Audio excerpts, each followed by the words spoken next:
यहाँ पे क्या बोला है, जो आंखें भगवान विष्णु के प्रतीकात्मक अभिव्यक्तियों, उनके रूप, नाम, गुण आदि को नहीं देखती, वह मोर पंख में अंकित आंखों के तुल्य हैं।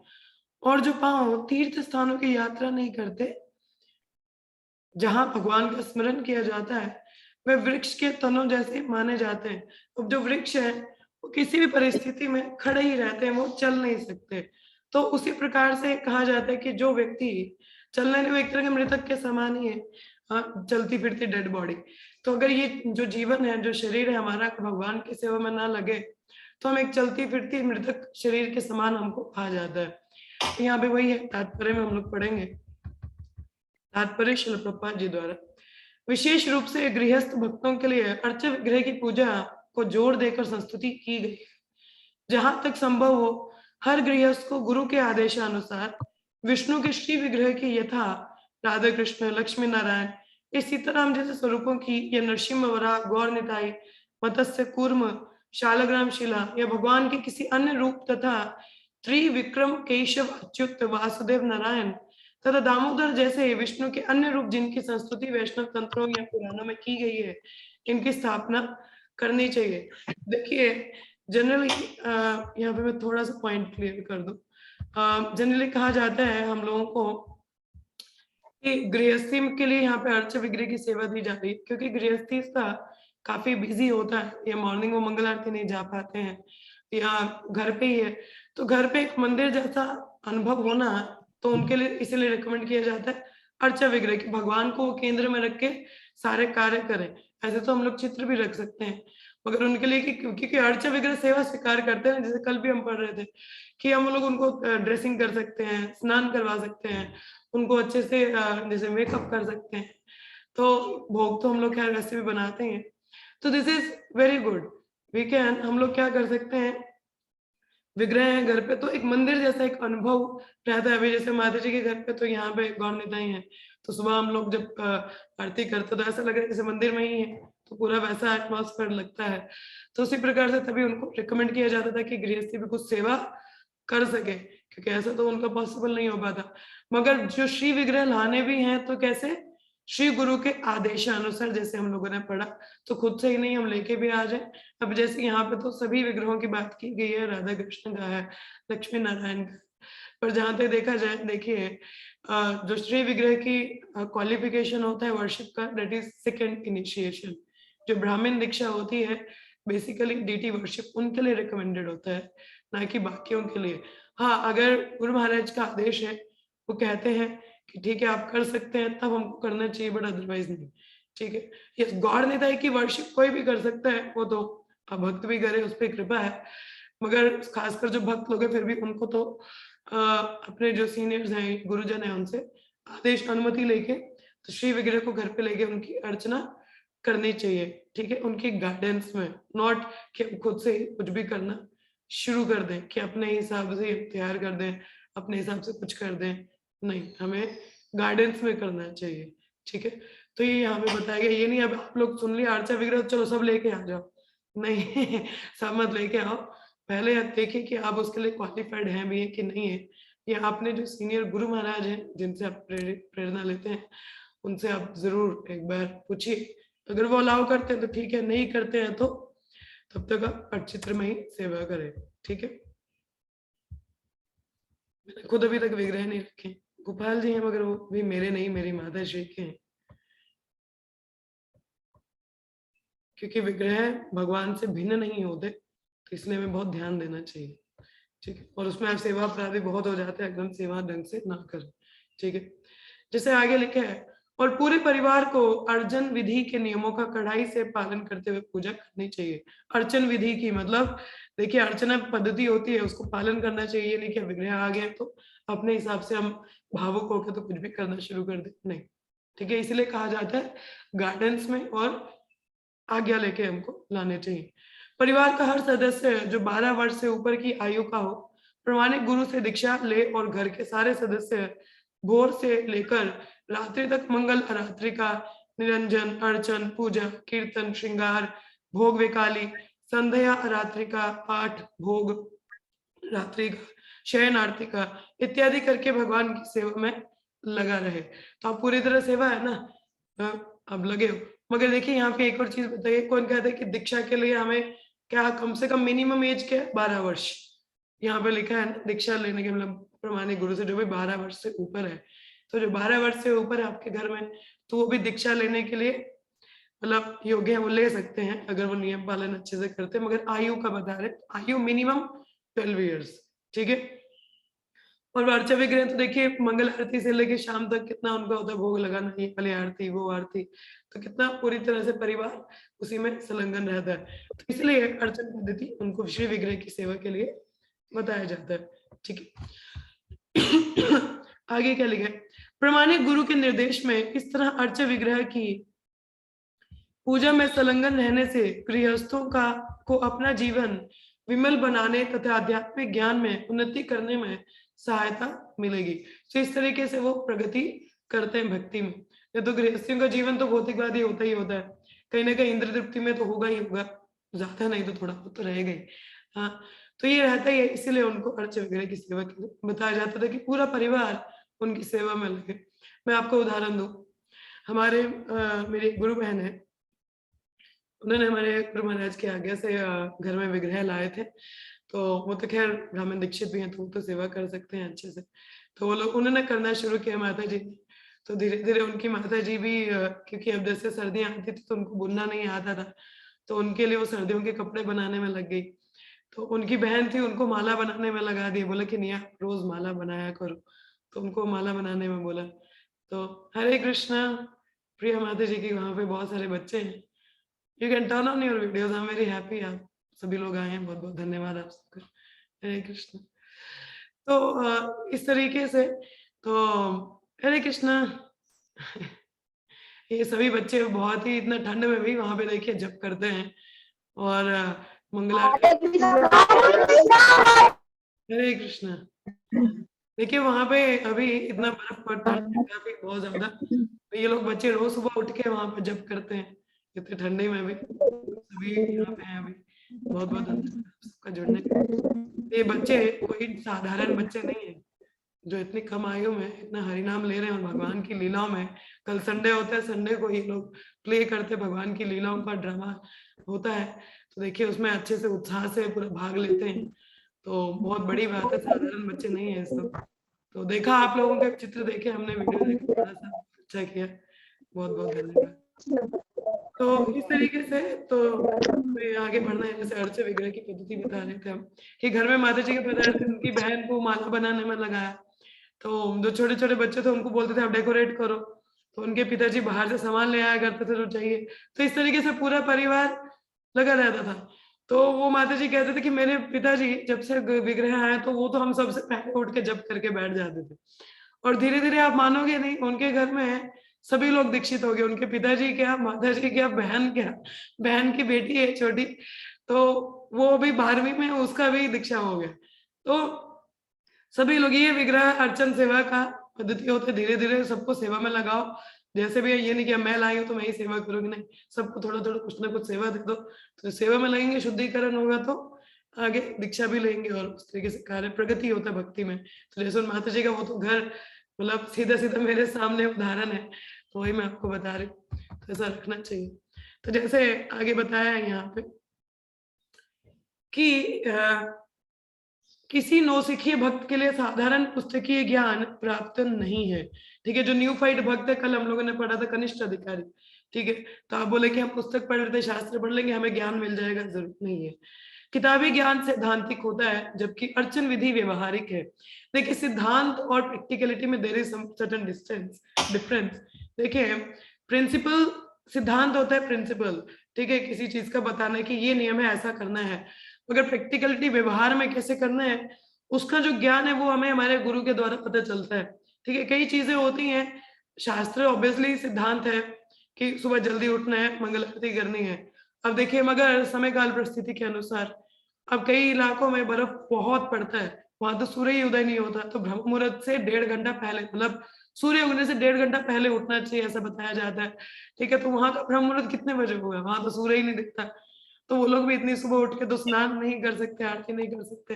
तो वो व्यवहारिक, तो प्रैक्टिकलिटी क्या, उसका इंस्ट्रक्शन, वो गाइडेंस कहाँ से लेंगे, गुरु से। शास्त्र तो बताता है कि सुबह उठ के 4:30 उठ के मंगल आरती करो, मगर वहां पे परिस्थिति ऐसी वहां हो नहीं सकता। तो फिर गुरु से पूछे कि क्या करें, तो वो सब बता सकते, ठीक है थोड़ा डिले हो सकता है। आप मानेंगे नहीं, हमारे चौपाटी में मुंबई में वहां मंगल आरती 5 बजे होता है। अभी तो नहीं, पहले आई थिंक 5 साढ़े 5 होता था, अब तो शायद आई थिंक टाइम पे हो रहा है। मगर वहां पे क्यों, वहां तो मौसम भी अच्छा, सब कुछ बढ़िया है, मगर क्यों ऐसा हुआ? क्योंकि वहां के लोगों ने बहुत कंप्लेन किया कि ये लोग रोज सुबह ऐसा करते हैं, सोसाइटी में ऐसा है वैसा है। तो उसके चलते उन्होंने 4:30 नहीं तो 5 5:30 किया। तो कई बार प्रैक्टिकल सिद्धांत तो सेम है, नासिक में भी 5:30 होती है। हाँ, तो ये क्योंकि वही चौपाटी मुंबई एरिया ना, वहां पे काफी कंप्लेन हुआ था इस चीज को लेके, तो उस समय परिस्थिति के अनुसार टाइमिंग को चेंज किया। मगर सिद्धांतों के मंगल आरती सुबह, मगर प्रैक्टिकलिटी देखते हुए, सिचुएशन को देखते हुए प्रैक्टिकल चीज को अपनाया गया। मगर इस चीज का ये नहीं मतलब कि 4 नियम को भी प्रैक्टिकल के हिसाब से मोल्ड कर दो, नहीं। 4 नियम सिद्धांत है और प्रैक्टिकलिटी में वही पालन करने, ठीक है। No meat eating, no gambling, no intoxication, no illicit sex. तो ये 4 नियम को इनका तोड़ फोड़ नहीं होता। ये 4 नियम और 16 माला पक्की है, इसका कुछ भी आगे पीछे तोड़ मरोड़ नहीं है, ठीक है। बाकी जो चीजें आ जाती है उन पे मैंने बोला कि समय की परिस्थिति के अनुसार, जैसे प्रचार है तो, जैसे हम वैष्णव है, हम तो नियम मीट क्या, प्याज लहसुन भी नहीं खाते, चाय भी नहीं पीते, कॉफी भी नहीं पीते। हाँ, मीट तो बहुत बड़ी बात आ गई। मगर प्रचार है तो यदि आप ऐसे एरिया में हो, ऐसी जगह हो जहाँ पे कुछ भी खाने को नहीं मिलता, अब सर्वाइवल के लिए कुछ तो खाना है, तो वहां पे किसी परिस्थिति में अलाउ किया जा सकता है नॉनवेज। तो मगर वो भी गुरु की आज्ञा पे, है ना। तो वो बोले कि नहीं नहीं, भक्ति सिद्धांत ठाकुर खुद खाता है अपने शिष्य को, नहीं मिलता कुछ भी, मीट खाओ मगर प्रचार करो। देखो, तो उस समय का परिस्थिति, तो ये सिद्धांत और व्यवहारिक इस पे आ जाता, मगर व्यवहारिक फिर वो गुरु के आगे पे वो परिवर्तन हो सकता है, ठीक है। तो इस पे ध्यान दीजिए। चलिए आगे बढ़ते हैं हम लोग।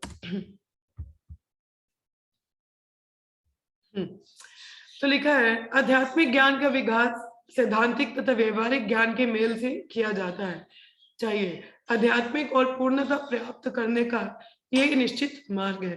नव दीक्षित भक्त के लिए भक्ति का प्रशिक्षण कुशल गुरु पर निर्भर करता है, क्योंकि वे जानते रहते हैं कि भगवत धाम जाने के मार्ग में क्रमिक प्रगति करने के लिए शिष्य को किस तरह ले जाया जाए।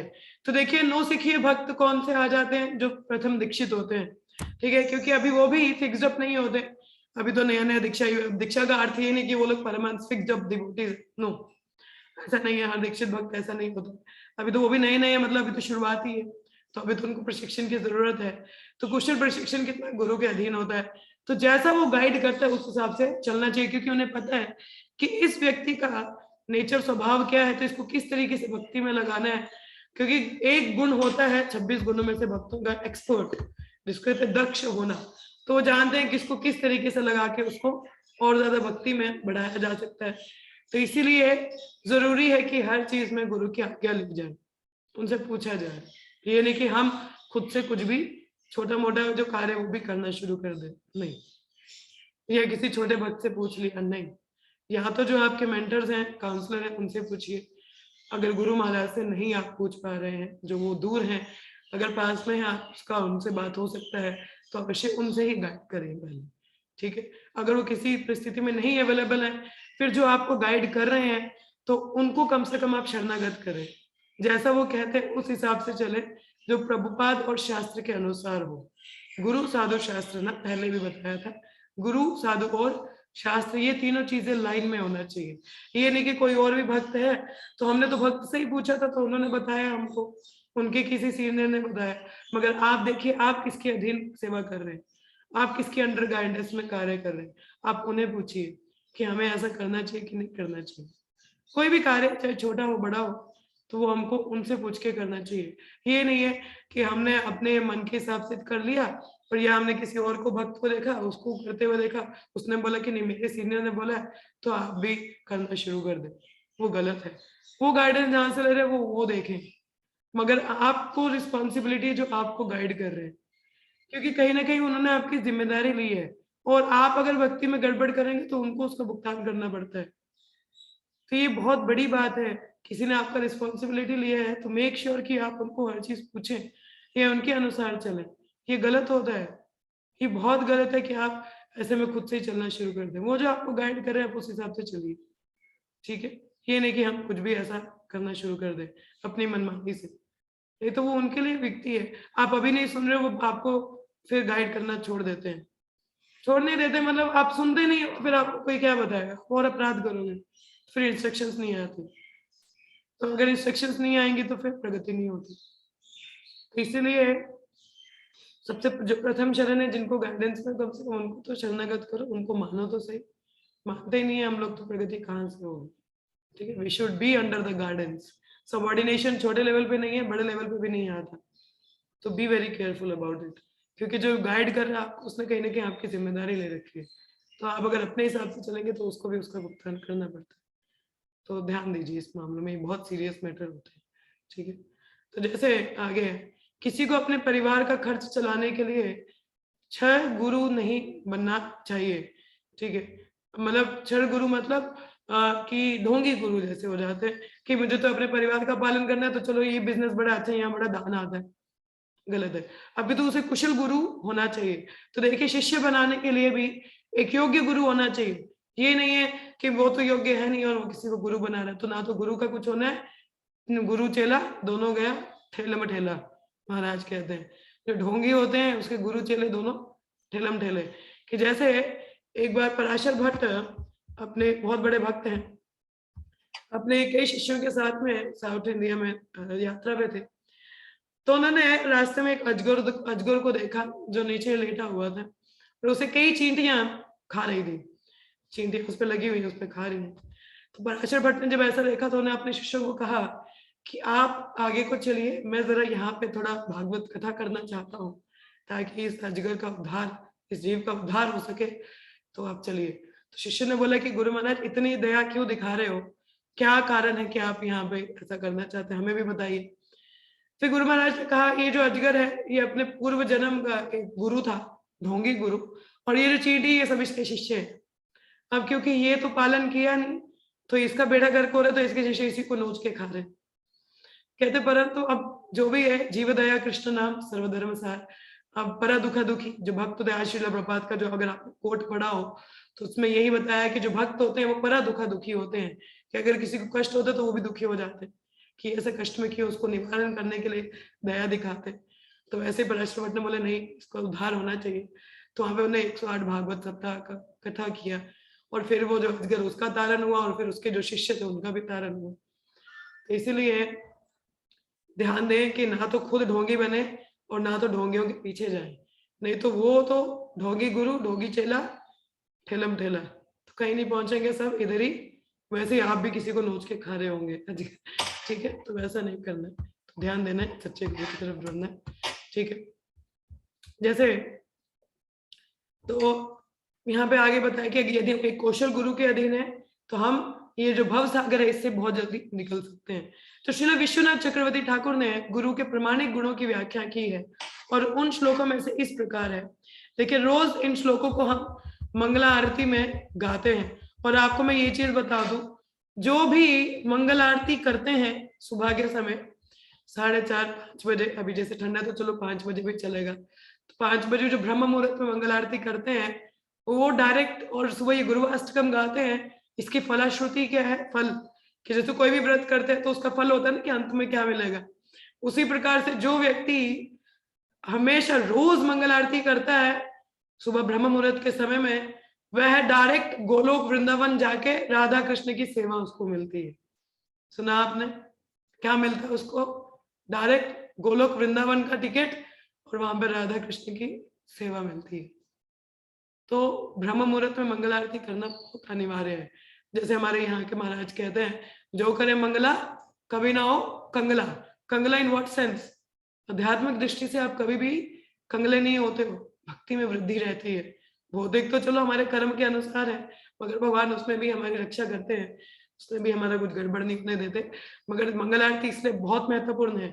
तो जो गृहस्थी भी है, चलिए आप 5 बजे करिए, मगर करिए। 4:30 नहीं कर सकते तो 4:30 स्टैंडर्ड टाइम है, 4:30 नहीं तो 5 बजे करिए, मगर मंगल आरती रोज करिए ब्रह्म मुहूर्त के समय।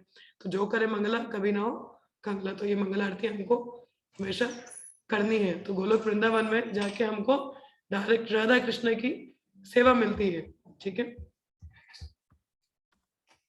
जैसे हम लोग ये प्रार्थना करते हैं, क्या गाते हैं, श्री विग्रहाराधन नित्य नाना श्रृंगार तन्मन निर्मर्जनादो युक्त भक्तांजनियुंजतोपि वंदे गुरु श्री चरणारविंदम।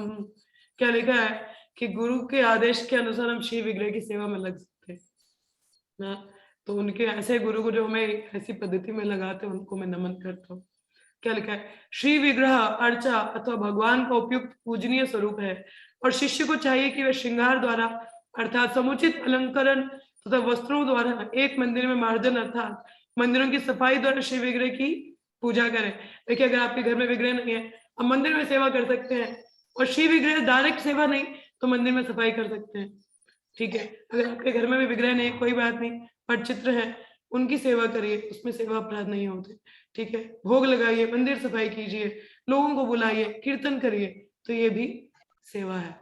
तो गुरु नवदीक्षित भक्त को अत्यंत अनुग्रह पूर्वक स्वयं ही सारी बातें सिखाते हैं। तो गुरु जो होता है, जो बिल्कुल नए लोग हैं, उनको शुरुआत से छोटी छोटी चीज भी सिखाएंगे। अगर आरती की बात है तो कैसे दिया करना है, कैसे अगरबत्ती करनी है, तो सारी चीजें उनको सिखाई जाती है। ठीक है, और धीरे धीरे भगवान के दिव्य नाम रूप गुण आदि की अनुभूति प्राप्त करने में सहायता करते हैं कि किस तरह से वो भगवान का दिव्य रूप को समझ पाए, उनका नाम रूप गुण इन सबको समझ सके। तो भगवान को वस्त्र पहनाने तथा मंदिर को सजाने जैसी सेवा में ध्यान लगाने के साथ ही संगीतमय कीर्तन एवं शास्त्रों से आध्यात्मिक उपदेशों के द्वारा ही सामान्य व्यक्ति नारकीय सिनेमा के आकर्षण से, ये नारकीय सिनेमा है, कौन सा सिनेमा है ये, this is also the movie going on, मगर डिमोनियक मूवी, इसको देखेंगे तो नरक में जाएंगे, तो वो नहीं देखनी है हमको। भगवान के लीलाओं का चित्र चलचित्र हमारे हृदय में चलना चाहिए। हमारे हृदय में भी टीवी लगे, मगर वहां पे भगवान की लीलाएं चलनी चाहिए। ठीक है, सर्वत्र रेडियो प्रसारण होता है, कामुक गीतों से बचना चाहिए। जैसे गोपाल कृष्ण महाराज कहते हैं कि जो सिनेमा गाने होते हैं ये जहर की तरह है, इनको सुनना तो मतलब जहर पीने के समान है, नहीं सुनना चाहिए, चेतना बहुत खराब होती है। ठीक है, यदि कोई घर में मंदिर नहीं बना सकता है तो उसे किसी अन्य के मंदिर में जाना चाहिए। अब जैसे मैं अपने घर से यहाँ पे हूँ, तो इनके घर में, इनके मंदिर में मुझे थोड़ा सेवा करने का मौका मिल रहा है माता जी के घर पे, तो हम यहाँ सेवा कर रहे हैं। तो जहाँ उपयुक्त सारे कार्य नियमित रूप से संपन्न होते हैं, ठीक है, तो वहां पे सेवा कर सकते हैं। तो भक्त के मंदिर में जाने तथा भगवान के उदार रूप से अलंकृत विग्रह का दर्शन करने से संसारी मन में आध्यात्मिक प्रेरणा उत्पन्न होगी। ठीक है, तो मनुष्य को चाहिए कि वह वृंदावन जैसे तीर्थ स्थानों में जाए जहां ऐसे मंदिर तथा श्री विग्रह पूजन की व्यवस्था रहती है। प्राचीन काल में सारे धनी व्यक्ति जैसे राजा तथा धनी व्यापारी ऐसे मंदिरों का निर्माण छठ गोस्वामियों जैसे कुशल भक्त भगवत भक्तों के निर्देश अनुसार कराते थे। हमारे छठ गोस्वामी थे, उनको आदेश था कि मंदिर निर्माण भी होना चाहिए, शास्त्र भी होने चाहिए, तो उन्होंने मंदिर कई निर्माण हुए। जैसे हमारे राधा गोविंद देव का मंदिर है, वहां पर राधा दामोदर का है, मदन मोहन का है। ठीक है, तो इस तरीके से तो मंदिरों का तथा तीर्थ स्थलों में संपन्न होने वाले उत्सवों का लाभ महान भक्तों के पद चिन्हों का अनुसरण करते हुए उठाएं। तो हमें भक्तों को इमीडिएट नहीं, उनका अनुसरण, we have to follow them. ठीक है, तो मनुष्य को चाहिए कि इन पवित्र तीर्थ स्थलों तथा मंदिरों की यात्रा सैर सपाटे की भावना से ना करे। वृंदावन जाना इज नॉट कि टिकट ले लिया चलो जी Vrindavan, no, this is not called Vrindavan travel. Vrindavan जाने का अर्थ क्या है?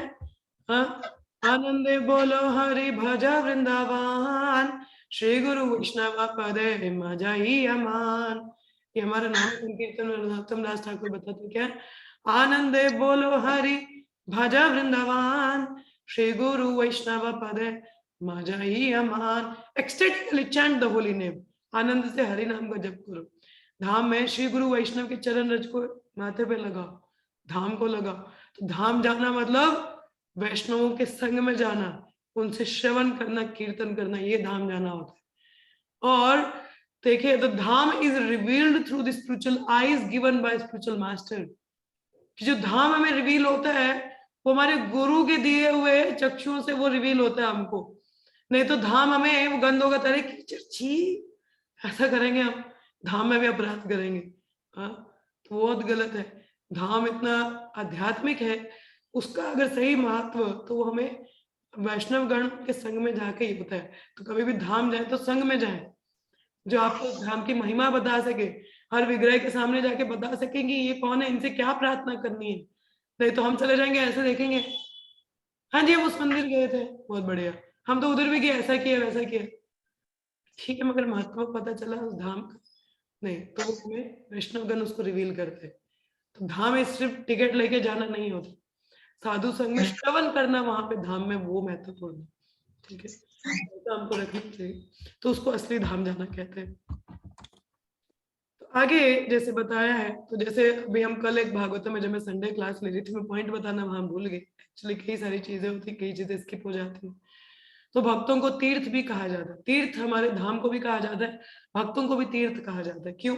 क्योंकि भक्त सदैव भगवान वृंदावन धाम को अपने हृदय में लेके घूमते हैं, तो जहां भक्त वहीं पे धाम आ जाता है, और जहां धाम है वहीं भगवान स्वयं प्रकट हो जाते हैं। तो देखिए आप भक्तों के संग में भी हो ना, तो आप धाम में ही हो, ठीक है। आगे क्या लिखा है, मनुष्य को चाहिए कि इन पवित्र तीर्थ स्थलों तथा मंदिरों की यात्रा सैर सपाटे के लिए नहीं, अपितु उन्हें भगवान की दिव्य लीलाओं से अमर हुआ समझकर तथा ईर्ष विज्ञान जानने वाले व्यक्ति के मार्गदर्शन में करें। सुना आपने? तो यह अनुव्रज कहलाता है। अनु का अर्थ है पीछे पीछे जाना, अतएव यह उत्तम होगा कि मंदिरों तथा तीर्थ स्थानों को देखने जाने में भी गुरु के आदेश का पालन किया जाए। अगर हम धाम भी जाना है तो हमें गुरु का आदेश लेना चाहिए कि मैं धाम जाऊं। जब उनकी आज्ञा रहती है, जब हम जाते हैं, तो वो एक आशीर्वाद है कि आप उनकी संगति में उधर तीर्थ स्थल धाम जा रहे हो, तो फिर तो आप धाम में अच्छा ही करेंगे, आपको अपराध होने से